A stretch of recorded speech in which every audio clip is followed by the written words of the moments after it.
Amigos, siempre es un gusto dar la bienvenida a nuestro programa al doctor Rafael Oliveras, quien es neuropsicólogo pediátrico. Doctor Oliveras, ¿cómo está? Muy bien, muy bien. Muchas gracias por la invitación. Saludos a Eh, todos.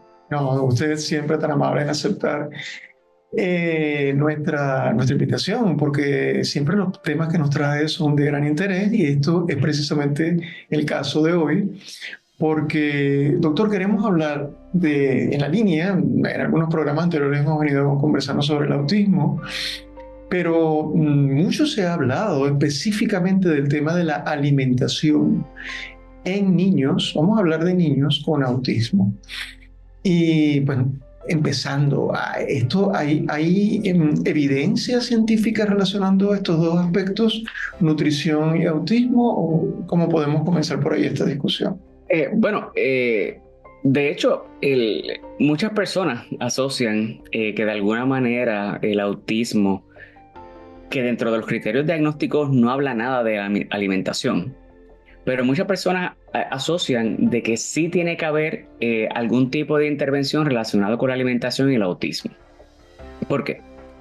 Porque sí se ha visto que hasta un 95% de los casos de niños de al menos entre 3 a 5 años con autismo presentan suma resistencia a probar alimentos nuevos. Y esto los lleva muchas veces a la preocupación de la familia de que tenemos niños que, estando expuestos a comida, no quieren probar nuevos alimentos o se resisten a tratar alimentos nuevos o muestran algún tipo de reacción de disgusto a ciertas texturas o ciertos sabores. O inclusive eh, eh, muestran una preferencia de comer solamente el mismo menú o cuando esté presentado de la misma manera. O sea que hay una gama de características asociadas a cómo el niño precisamente maneja el asunto de la alimentación y la angustia que le causa esto a la familia. Doctor, perdón que lo interrumpa, pero es que pienso que también, bueno, a lo mejor hay niños que no tienen el diagnóstico de autismo y que también tienen esta actitud frente a aceptar alimentos nuevos. Y yo pienso que tal vez los modelos familiares influyen. Definitivo, definitivo, porque aunque hablamos del 95% que se resisten a probar alimentos nuevos dentro del espectro, cuando hablamos de niños sin el diagnóstico de autismo, estamos hablando de un 47%. O sea, que O es sea, que es muy común. pocos niños, sí, es mucho. Sí, los niños de la edad, por lo menos antes de los 5 o 6 años, se habla de que hay una elevada prevalencia de que suelen ser bastante rígidos con sus patrones de alimentación y un tanto selectivos y hasta resistentes para probar alimentos nuevos. Claro, pero hablando de niños con autismo, pues estamos hablando casi muy alto el porcentaje, casi todos realmente. Sí, sí, Por lo menos de los estudios a lo que se está refiriendo. sí. Ahora, ¿existe alguna asociación particular entre algún tipo de alimentación y síntomas relacionados al autismo? Bueno, aunque es una hipótesis que se ha tratado de evidenciar si existe una relación, la realidad es que los estudios cuando se hacen de manera controlada y con grupos grandes, no se ha podido probar de que el autismo se maneje o necesite ser manejado desde un punto de vista de la alimentación. Sino que la alimentación viene a ser, tenemos las dos partes, la de los nutrientes y tenemos la parte de la conducta alimentaria. Y aunque el asunto de la conducta alimentaria es algo común que vemos dentro del autismo, realmente no tenemos data que apoye de que al menos en la gran mayoría de los casos de autismo requieran algún tipo de manejo de dieta o algún tipo de asistencia nutricional para manejar la condición. Hay una dieta común es muy popular, que es la dieta libre de gluten y libre de caseína, ¿verdad? Que algunas familias anecdóticamente han reportado ciertas mejorías incluso conductuales en las personas con autismo.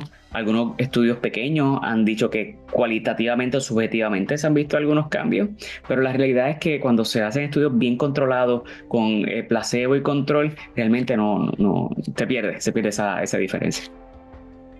Pero de todas maneras, doctor, para toda esta población de niños y familias de niños con autismo, pues es un reto muchas veces poder conducir una alimentación, porque la alimentación, sobre todo, bueno, en cualquier edad, pero en los niños están en pleno proceso de crecimiento y desarrollo. Necesitamos, por ejemplo, que haya una buena dosis de proteínas, una buena dosis de vegetales, es decir, que sabemos que son importantes en el proceso de desarrollo de los músculos, crecimiento óseo, etcétera, etcétera. Sí. Entonces, pues puede ser muy difícil. Cuando usted habló de introducir estos productos, estos alimentos, pero usted mencionó que había unas particularidades en que los hacen muy selectivos a este grupo de niños. Por ejemplo, mencionó texturas, ¿podríamos ampliar un poquito más esto? ¿En qué es lo que es más difícil para los? Bueno, nosotros podemos tratar de distinguir cuatro asuntos relacionados a la posible causa de por qué una persona o un niño con autismo muestra algún tipo de rechazo a las comidas. La primera es restricción, que es que dentro de el mismo pensamiento y conducta inflexible que comúnmente vemos en el autismo, la persona suele mantenerse con un menú bien limitado por que es lo suficientemente inflexible como para ceder a otras variantes de la comida. Como por ejemplo puede ser que si le gustan los nuggets de algún tipo de la tienda de comida rápida, sea solamente el de esa marca. Y tiene que ser la misma presentación, ¿verdad? Y que solamente va a comer eso con el arroz blanco. El arroz no puede ser guisado, no puede tener otra cosa, sino que tiene que ser exactamente como, ¿verdad? Mentalmente él sabe que es una comida segura. Como hacemos nosotros, que a veces cuando vamos a los lugares de comida pedimos algo que siempre comemos, porque sabemos que no nos va a defraudar. Pero lo vemos entonces al extremo. La otra causa que se parece un poco es lo que le llamamos neofobia. Neofobia es cuando naturalmente le tenemos miedo a lo nuevo y a lo diferente. Y ahí entonces tenemos la conducta donde tenemos ya un menú limitado o un menú de ciertas características alimentarias, pero nos negamos a la novedad, a no ser que estemos en un lugar nuevo y en unas circunstancias nuevas. Si no, en ciertos lugares tenemos que comer solamente un mismo menú o una misma comida. La otra característica es la hipersensibilidad. A veces tenemos chicos que son un tanto sensibles o a los gustos o a las texturas, que cuando hay algo de diferencia en el tipo de alimentación le provoca una reacción muchas veces de disgusto. Y su cuerpo, como muchas veces, así mismo como se lucen sensorialmente reactivos a sonidos, quizás a la textura de la ropa, también pueden ser sensibles en el área de la boca. Y para ciertos alimentos van a reaccionar y ahí lo evitan. Y lo otro es ansiedad, porque cuando tenemos niños que no quieren comer, la familia usualmente sufre de ansiedad. Y el ambiente de la alimentación y de las comidas, que usualmente se supone que son ambientes relajados, un ambiente de compartir familiar, se convierte en un punto de tensión. Y cuando entonces tenemos niños que están siendo expuestos a estas situaciones de comida, donde quizás tenemos a los padres obligándolos a comer, tratando de negociar, ven los padres tensos, además de que si le están exponiendo alimentos que el niño de por sí disgusta, el niño pues va a tener una reacción de ansiedad. Que como bien sabemos, la reacción de ansiedad es una reacción extrema del estrés. Y una reacción extrema del estrés provoca unos cambios hormonales en el cuerpo que lo menos que uno hace es sentir hambre. O sea, que se inhibe el hambre. Y entonces, sí, son muchos factores y precisamente el investigar cuáles son las verdaderas causas y si había unas iniciales, cómo se han reforzado quizás otras, que provocan el que un niño entonces se torne tan selectivo y tan restricto en la alimentación.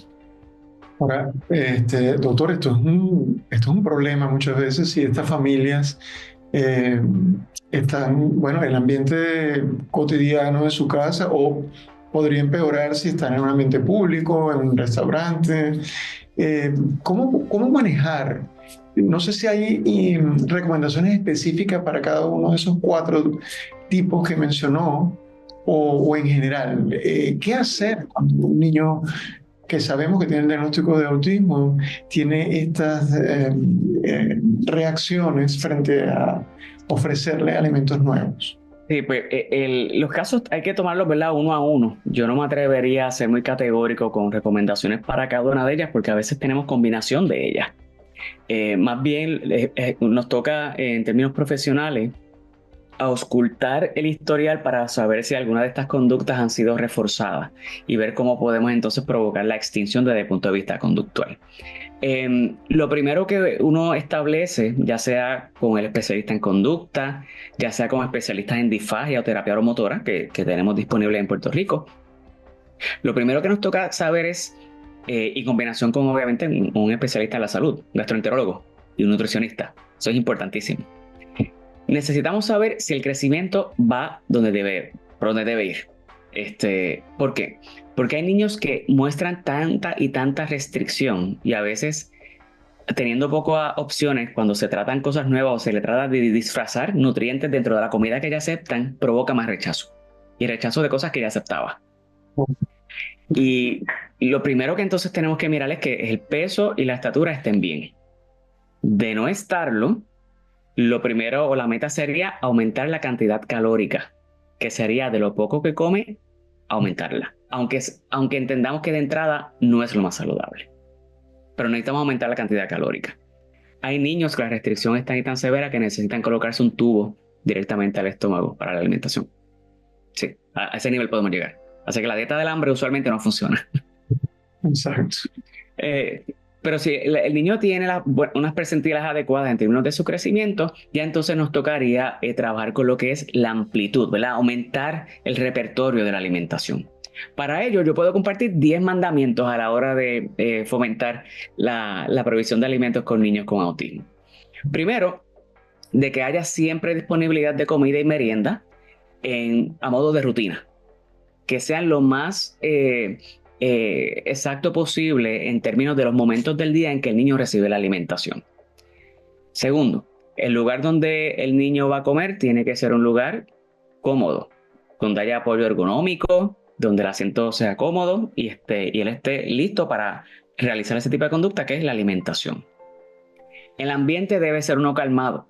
Debe estar libre de distractores. No es recomendable tener necesariamente un televisor cerca o la tableta al lado. No, necesitamos realmente que sea un ambiente calmado y libre de distractores para el periodo de comida. Son periodos donde, número 4 sería que toda la familia esté junta e idealmente que estén comiendo los mismos alimentos.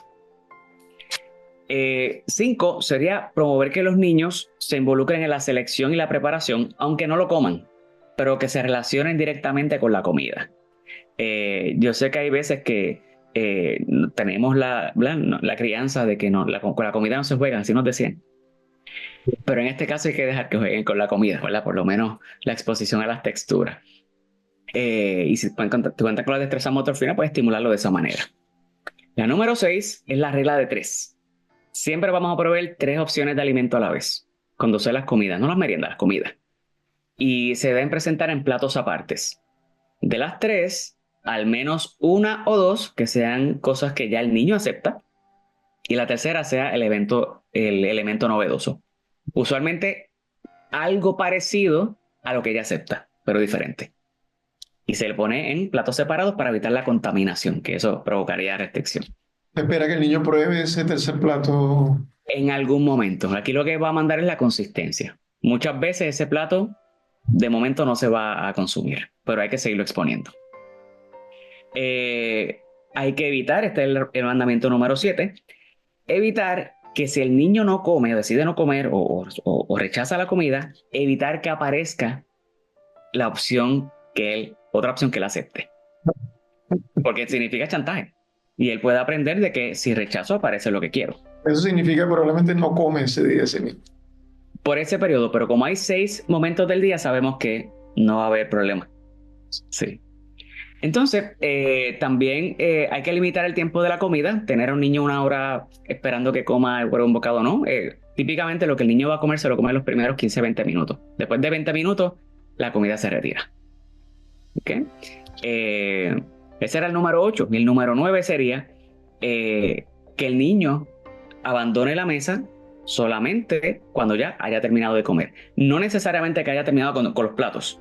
Que el niño, si el niño dice que no va, que no quiere o nada, cuando todo el mundo termina de comer, 15 o 20 minutos, es el momento de retirarse. El plato. Y sí, sí, Mm. Ah, claro. Ok. sí. Y entonces, lo otro, tratar de, el último mandamiento sería, excepto del agua, tratar de evitar darle comida o bebidas, particularmente estas que son azucaradas, evitar todo eso, hasta la próxima merienda o próxima comida. Y de esa manera, si la familia logra mantener esa rutina, muchas veces facilitamos que lo que se logra a nivel de terapia individual con el niño y se hace el plan de la exposición de los nuevos alimentos, pues suele ser más efectivo a largo plazo para lograr esas metas. Doctor, el tiempo se nos fue muy rápido, nos quedan 2 minutos solamente, pero algunos alimentos que ya esté identificados como no recomendables.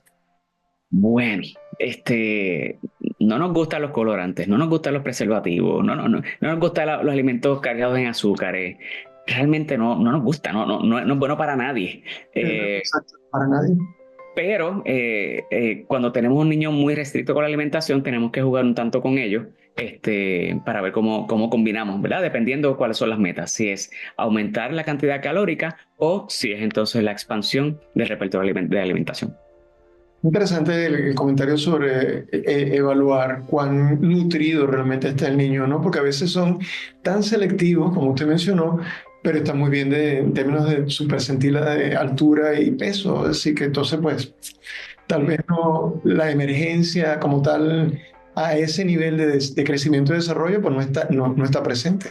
No, claro, y a veces pensamos de que no, está creciendo saludable, pero lo que no sabemos es que si es con comida que le denominamos chatarra, realmente estamos provocando un riesgo de obesidad, Claro.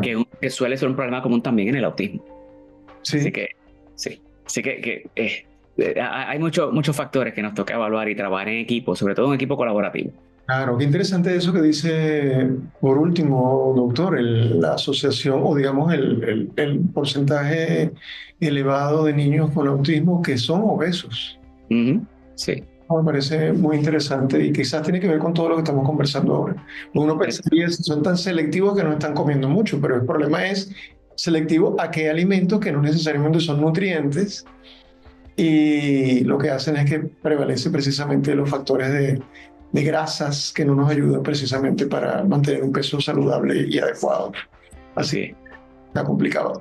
Como siempre, doctor Olivera, un gusto haberlo tenido en el programa y con tanta información valiosa como siempre nos ha acostumbrado.